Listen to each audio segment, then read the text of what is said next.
記得喺2023年嘅年頭嘅時候，我都嚟過 KL 嘅。當時咧我都係住 condo 嘅，但係嗰次咧我個感覺就唔係太好啦。同埋呢個去水有啲差，水力咧不是很夠，除非你用上面淋頭嗰個啦。啲嘢唔算好乾淨啦，因為佢唔係唔乾淨，佢係舊得滯，有少少銹啊。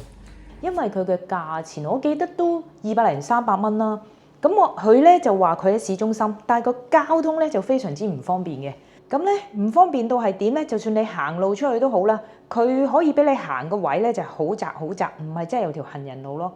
但係咧今次住咧就好唔同啦。嗱，今次我住嘅就非常之平，我好滿意，因為呢度行出去咧係真係有條安全嘅路俾你行出去啦。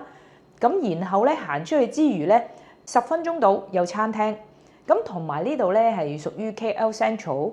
咁就算你接唔到車，推行李係辛苦啲，但係咧16分鐘到你就可以行到去 KL Central 嗰個火車站啦，可以搭巴士又好，去雲頂又好，去邊度都好都方便嘅。同埋呢度咧，我覺得咧佢真係好新淨，所有嘢咧係乾乾淨淨，好新，同埋個景一樣係靚嘅，尤其是夜晚。帶大家睇下個景先嚇，我要熄咗燈先可以帶大家睇個夜景啊！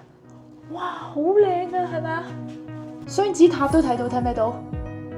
哇，超級無敵靚景啊！呢度簡直百幾蚊，真係百幾蚊嘅。我記得好似住3晚都係600，冇600蚊添啊，因為百幾蚊咋。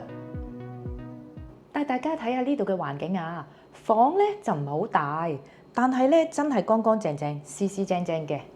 一入嚟咧，個毛巾都摺到好似酒店咁靚一靚噶，床上面咧都有幅畫噶。因為佢始終都係 condo 啦，咁佢都有啲電煮食爐啦，同埋有啲水壺、水煲啦，水煲就酒店都有啦。咁咧同埋咧佢有啲杯杯碟碟嘅，啲杯咧其實有幾隻嘅，不過我攞咗去洗啦。咁攞咗喺度洗。食嘢咧佢都有啲碟嘅，筷子我未揾到，可能都有嘅。雪櫃都係好新淨喎。toilet咧就喺門口隔離。toilet咧都係嗰個沖涼個浴室係唔大嘅，但係乾乾淨淨啦。雖然咧坦白講，佢咧都係有少少使用痕跡，但係咧佢係清潔做得幾好嘅，即係你呢啲咧唔會覺得好舊好剩咯。但係之前嗰間真係好鬼舊啊，覺得。我住嘅呢層係48樓。望落去一覽無遺啊！好啦，我哋睇下個泳池先。頂樓嘅位置係個泳池啊。點解我覺得性價比咁高？因為個泳池個景都相當之靚啊！泳池旁邊仲有2個呢啲咁嘅jacuzzi啊。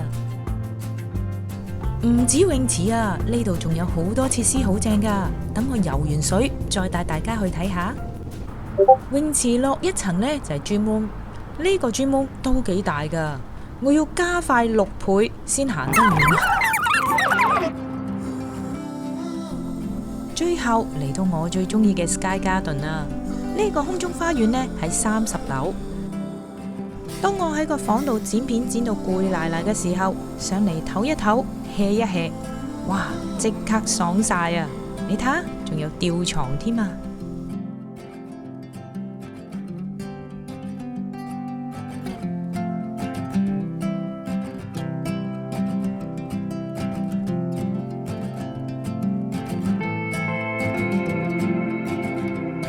係咪好有設計感呢？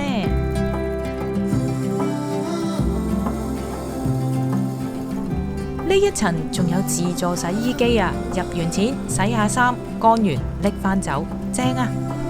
好啦，唔同你哋講咁多啦，我要繼續去游水啦。最後提一提大家，既然咁平，梗係會有少少缺點㗎啦，就係佢唔會日日執房，要執房就要同前台講，通常隔1日先嚟執㗎。